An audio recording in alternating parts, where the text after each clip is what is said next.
In recent months, streaming services Disney Plus and Hulu have lost over 4 million subscribers. And you can look at the stock chart. It has not had a good year.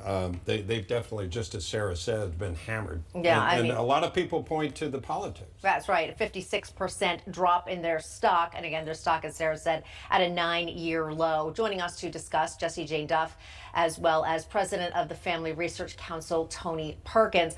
Great to have you both with us. And Tony, I want to start with you here. Hulu, which many people might not realize is actually owned by Disney, has actually banned nearly all conservative channels. This was a surprise even to me. I didn't realize they had done that, including Newsmax. Now, many conservatives are either canceling their channels or otherwise simply avoiding Disney movies and theme parks. It seems to be one of those go woke, go broke scenarios, do you think?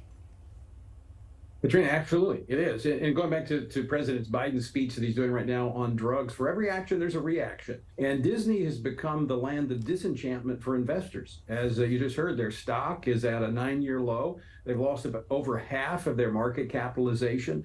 4 million subscribers have ditched Disney and Hulu.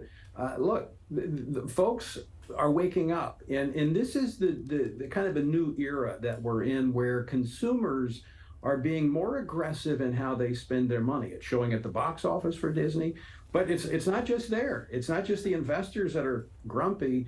The employees are paying a price as well. There's over 7,000 Disney employees that have been laid off, and they're not going to be singing "Off to Work We Go."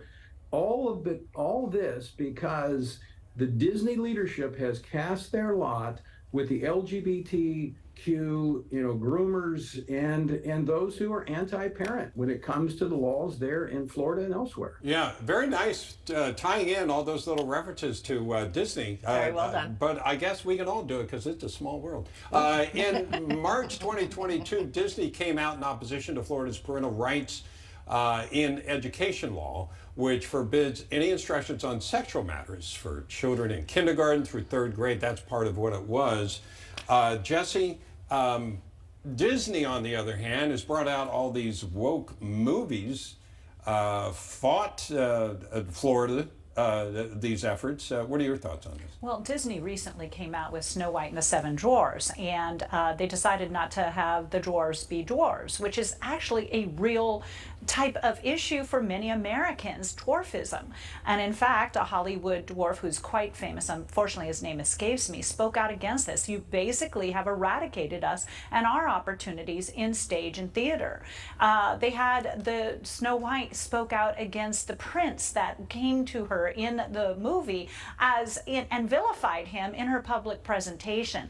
This is not a good message. Some of these innocent stories that most of us grew up on have now been trying to go into a woke format, which definitely creates a problem for American families who just want to teach their kids basic kindness and teach some of the morals and values that many of these traditional shows, or movies I should say, were teaching. But instead, Disney wants to creep in sexuality.